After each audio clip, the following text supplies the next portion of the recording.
thank my dear friend, the Chair Dingell. Thank the witnesses for being here today.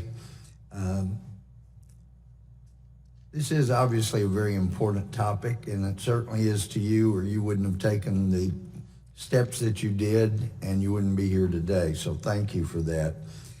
I know we all agree everyone deserves a place they can work that is harassment-free. Sexual harassment shouldn't be tolerated, and we all want the Department of the Interior best equipped to address allegations and to address any misconduct. For decades, workplace harassment at the department was permitted to fester far too long. In the past, when harassment was reported, investigations into those allegations were mismanaged and poorly addressed.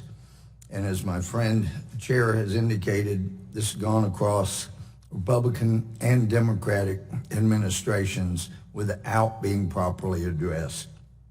I'm encouraged that under the Trump administration, the department's finally taken concrete steps to implement changes to address these long-standing issues. Their efforts are making a positive difference for our federal employees. To begin, the department implemented its first comprehensive policy on how to prevent and eliminate harassing conduct. This policy was developed to meet the criteria to be a model anti-harassment program laid out by the Equal Employment Opportunity Commission.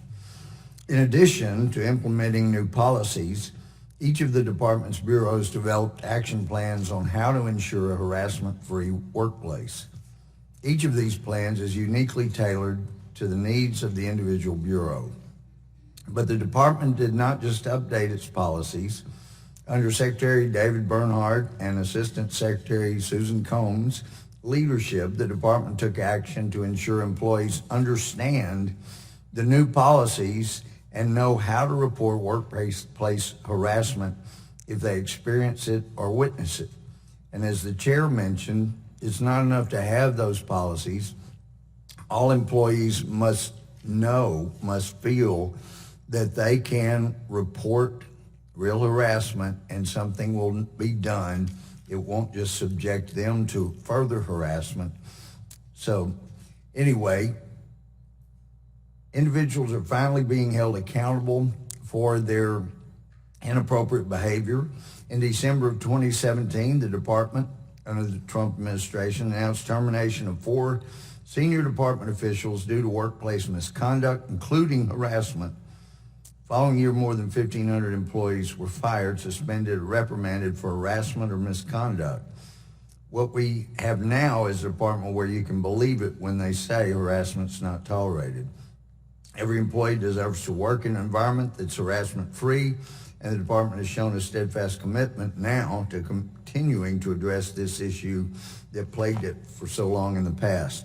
I'm especially glad we're joined today by Assistant Secretary Susan Combs, a Texan and also a friend who did a great job while she was working in the state government and who is now leading the efforts to combat harassment, transform workplace cultures across the department.